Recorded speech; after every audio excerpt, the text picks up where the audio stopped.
Salam sejahtera bagi kita semua, para pemirsa, Bapak, Ibu, saudara-saudariku yang dikasihi Tuhan. Senang bertemu kembali dalam sesi ringkasan pelajaran sekolah sahabat kita, pelajaran yang ke-8, kuartal yang ke-4, berjudul Pilihlah Kehidupan. Yang menjadi ayat hafalan kita diambil dari kitab Ulangan, pasal yang ke-30 ayat yang ke-19. Aku memanggil langit dan bumi menjadi saksi terhadap kamu. Pada hari ini kepadamu kuperhadapkan kehidupan dan kematian, berkat dan kutuk. Pilihlah kehidupan supaya engkau hidup, baik engkau maupun keturunanmu. Saudara yang diberkati oleh Tuhan, dalam pelajaran kita saat ini, kita akan mempelajari tentang pilihan hidup dan kesempatan yang diberikan kepada kita untuk memilih kehidupan, tetapi memilihnya berdasarkan syarat-syarat Allah, yaitu Sang Pemberi dan Penopang hidup yang telah ditawarkan dengan penuh kemurahan kasih Tuhan. Saudara yang dikasihi Tuhan, sebagai manusia kita telah diberikan bukan hanya sekedar eksis di dunia, bukan hanya sekedar hidup, tapi diberikan kehidupan sebagai makhluk-makhluk yang berakal bebas, yang dijadikan dalam gambar rupa Allah. Saudara yang dikasihi Tuhan, kita patut menyampaikan terima kasih kepada Yesus atas rencana keselamatan yang sempurna bagi orang-orang tebusan, yaitu mereka yang memilih kehidupan akan memiliki akses ke pohon kehidupan, sama seperti seharusnya kita memiliki dari awal dunia ini dijadikan. Saudara yang dikasihi Tuhan, tidak ada jalan tengah. Di sepanjang Alkitab kepada kita dihadapkan satu di antara dua pilihan. Dua pilihan selalu dihadapkan pada kita. Pada waktu terakhir, tidak ada jalan tengah bagi kita sebagai manusia sebelum pertentangan besar itu benar-benar berakhir. Dosa, setan, kejahatan, ketidakpenurutan, dan pemberontakan akan diberantas. Saudara yang dikasihi Tuhan, nasib apapun yang akan menjadi bagian kita, jawaban itu pada akhirnya bergantung pada diri kita sendiri. Kita memiliki pilihan-pilihan di hadapan kita, hidup atau mati. Saudaraku, dimanapun kita berada, kehidupan dan kebaikan, kematian dan kejahatan, berkat dan kutuk, kita pilih yang mana? Tidak ada jalan tengah, tidak ada posisi netral. Yang ada adalah apakah kita melayani Tuhan dan memilih hidup, atau mereka atau kita akan memilih kematian.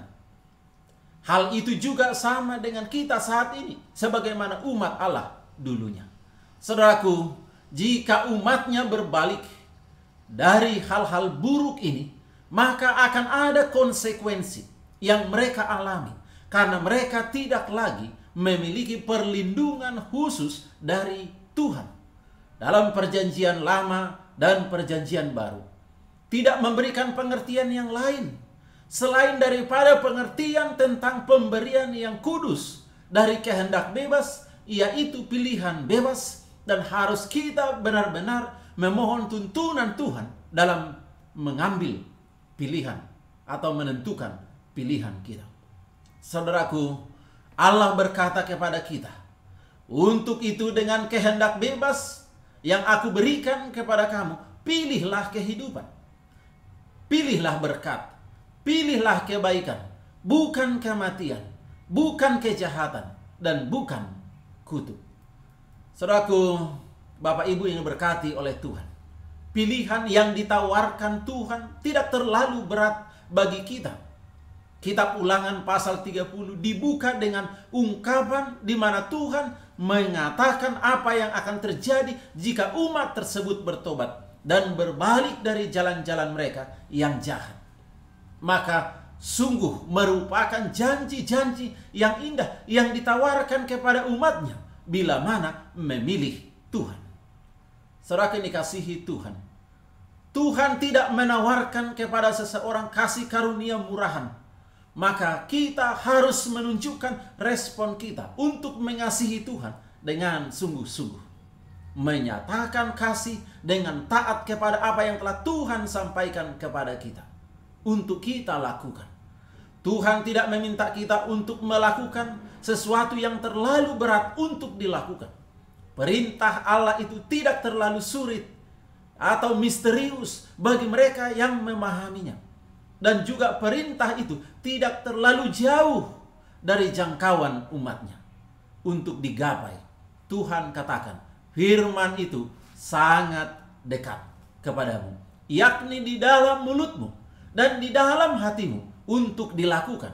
Ulangan 30 ayat 14. Artinya, kita cukup mengetahui perintah itu dengan baik dari firman Tuhan, sehingga kita bisa mengucapkannya, dan perintah itu ada dalam hati kita sehingga kita harus lakukan. Itu sebabnya tidak ada alasan untuk tidak menurut segala perintah Tuhan. Mungkin ya, dan bisa kita lakukan, dan pasti bisa kita lakukan dengan pertolongan Tuhan dalam kehidupan kita. Saudaraku, begitu juga tentang pertanyaan mengenai penyembahan dalam pelajaran sekolah sahabat kita. Tuhan tetap menghadapkan kepada kita pilihan, tetapi Tuhan menginginkan kita agar kita menyembah Allah dengan sungguh-sungguh. Karena Tuhan katakan, lihatlah sekarang bahwa akulah Dia, tidak ada Allah lain selain aku. Ulangan 32 ayat 39. Allah kita adalah Allah yang cemburu.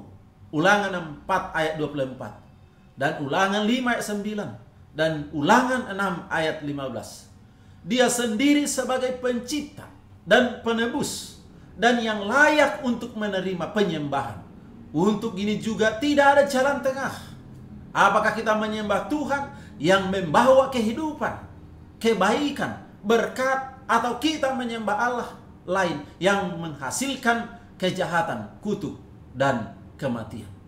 Saudaraku yang dikasihi Tuhan, pada akhirnya jawaban tersebut ada di dalam diri kita setiap hari dan setiap individu. Allah tidak memaksa bangsa Israel kuno untuk mengikut Dia. Begitu juga dengan kita. Dia juga tidak memaksa kita.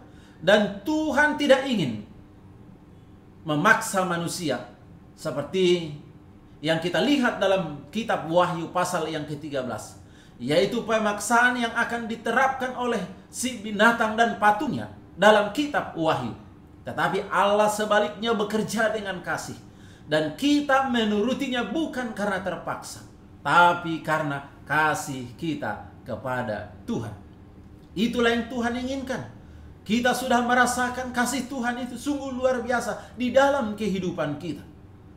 Saudaraku, kita sudah memahami upah dosa ialah maut atau kematian, tapi karunia Allah ialah hidup yang kekal dalam Yesus Kristus.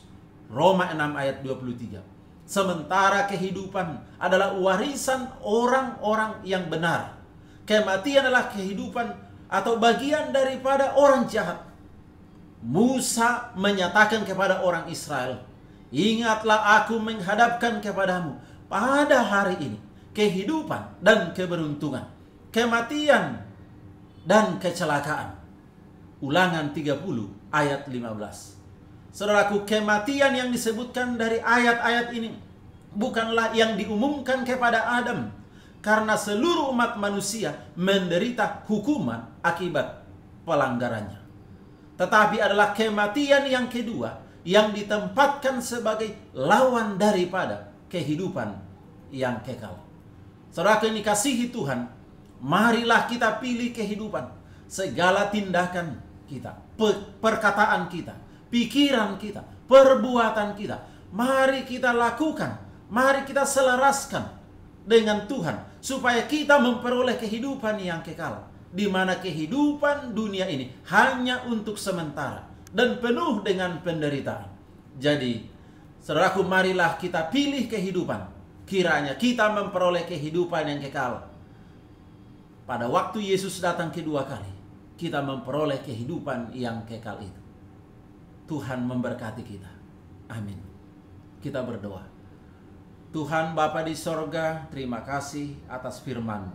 Biarlah Roh Kudus-Mu menuntun kami, memberikan kami kekuatan, agar kami selalu memilih kehidupan, yaitu hidup kekal yang Tuhan tawarkan. Biarlah kami boleh menuruti perintah Tuhan. Kami selaraskan hidup kami dengan firman-Mu. Kami tidak hidup dalam dosa. Kami selalu setia dan mengasihi Tuhan. Terima kasih Tuhan, dalam nama Kristus kami berdoa. Amin. Terima kasih para pemirsa, Tuhan memberkati.